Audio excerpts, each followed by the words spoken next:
இதற்காக ஜெபித்த உழைத்த கொடுத்த ஒவ்வொருவரை கர்த்தர் ஆசீர்வதிக்கும்படிக்காக உங்கள் யாவருக்கும் இந்த நன்றி உரையில மீண்டும் ஒருமுறை நன்றி சொல்கிறேன். இந்த வாலிபர் முகாமுடைய சிறப்பு விருந்தினராய் தலைமை தாங்குகின்ற நம்முடைய பேராய தந்தை அவர்கள் ஒரு சில நிமிஷங்கள் நமக்கு வாழ்த்துறையை கொண்டு வருவார்கள்.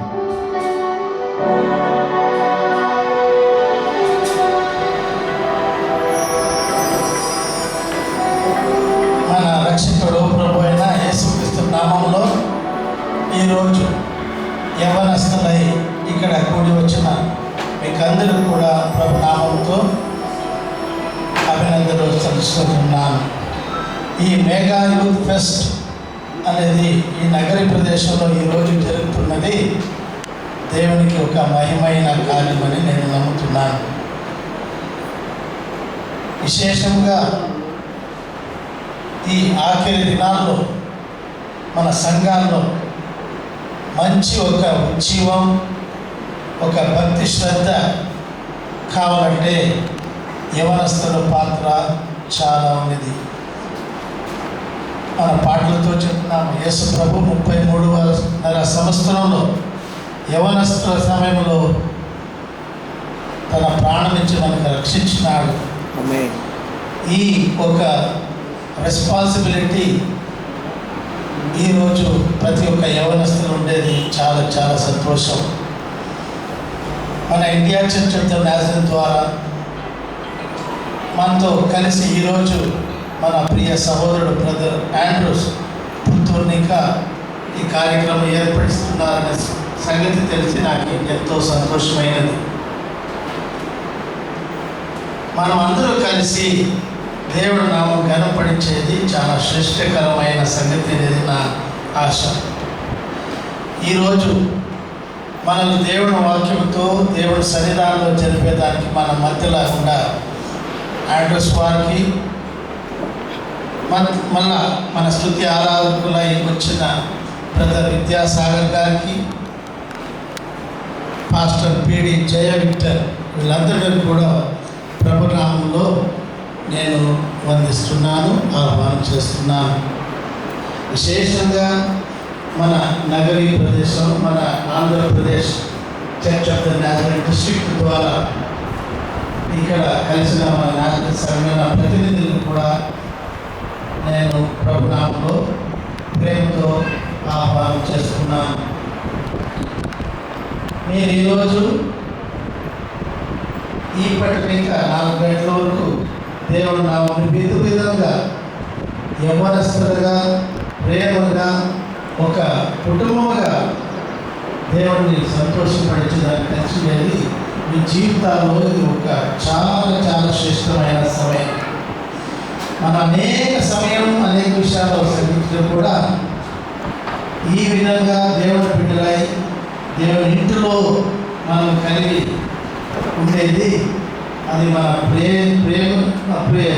ప్రేమను చూపించే ఒక గిఫ్ట్గా దేవుడు ఈరోజు ఇచ్చినాడు.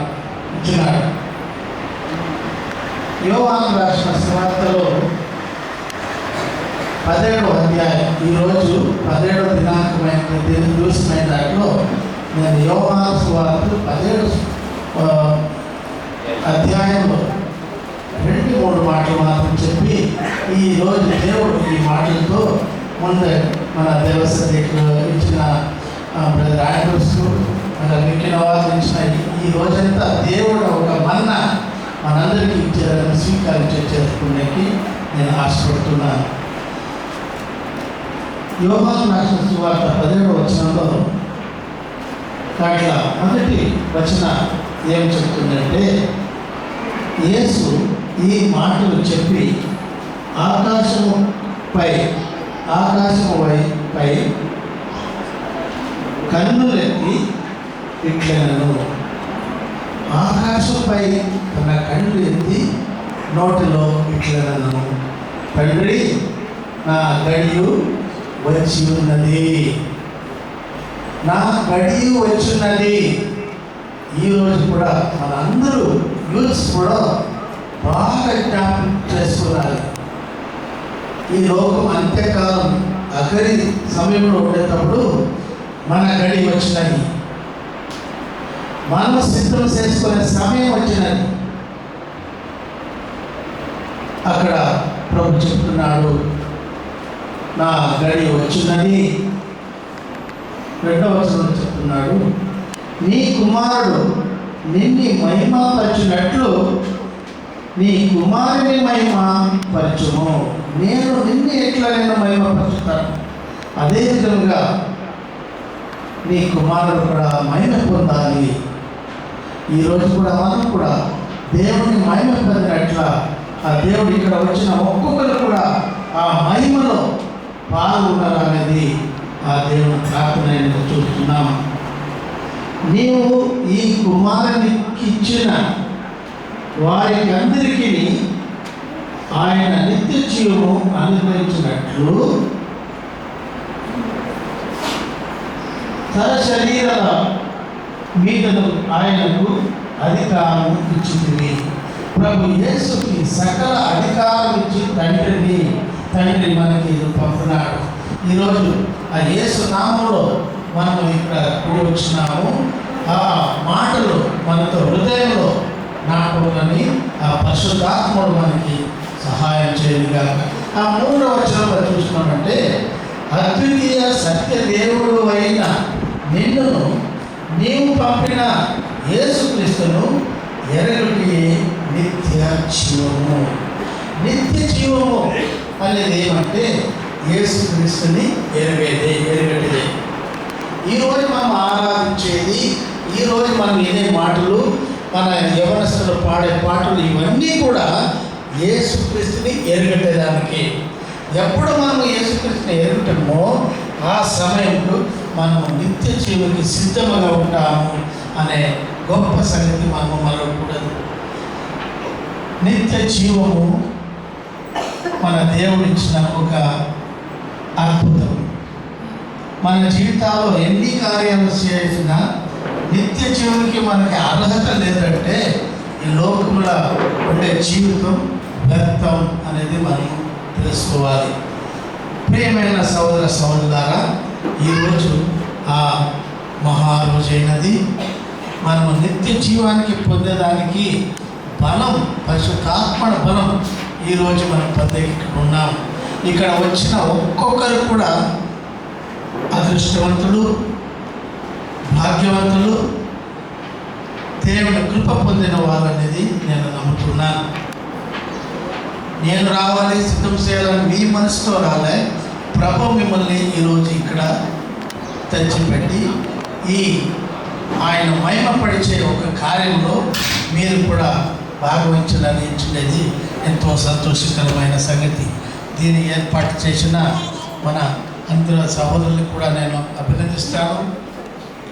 ఇక్కడ ఈ సంఘ కాపరి అయిన రెవరెండ్ విక్టర్ గారు కూడా శ్రమ వహించి అనేక మందికి ఈ సంగతులు తెలిసి ఈ రోజులో ఆ దేవుని మహిమను పొందాలని శ్రమ వహించినారు.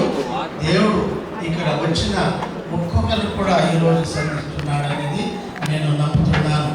సో ఈ కార్యక్రమంలో మీరందరూ కూడా ఈరోజు సంపూర్ణంగా భాగవహించి ఈ రోజులో ఒక కొత్త మనుషులుగా మీరు మారాలని నేను ప్రార్థన చేసుకుంటున్నాను. ఈరోజు మీరు ఏ విధంగా వచ్చినారో ఆలయానికి ఆ విధముగా పోక మార్పడి జీవితం వచ్చినట్లే రాకుండా పోయేటప్పుడు మీరు మార్పడి జీవితంలో ఒక కొత్త నిర్ధారంతో, ఒక కొత్త తీర్మానంతో మీరు దేవుని సన్నిధానానికి పోవాలని నేను ఆశిస్తున్నాను. త్వరగా ఈ సమయంలో నేను నా ఇతర కార్యాల కోసం పోయే వచ్చిన సమయంలో మీకు నేను ప్రార్థన చేసుకుంటున్నాను. ఈ సమయం నేను పైన కూడా ఈ మన నజరేతు సంఘం ఎప్పుడు కూడా యవనస్తుని ప్రోత్సహించేకి మనకు ముందుంటుంది.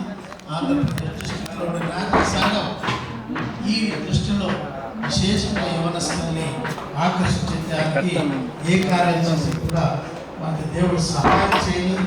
మీరు కూడా ఈరోజు ఉండి మనలో ఈ దైవిక కార్యంలో పాల్గొండి మళ్ళా దేవుడిచ్చిన ఆశీర్వాదంతో పోవాలని నేను దేవుడితో మనసు நம்ம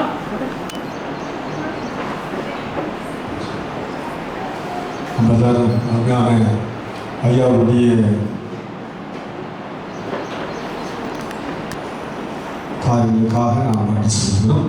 தொடர்ந்து நாம் நேரம் இல்லாதனால நம்முடைய இந்த நாளின் சிறப்பு செய்தியாளருடைய கரங்களை கொடுப்பதற்கு முன்பாக நம்ம அதில் பாஸ்டர் ஜெய் விக்டர் அவர்கள் ஒரு சில நிமிஷங்கள் நம்மை ஆராதனையிலே நடத்துவார்.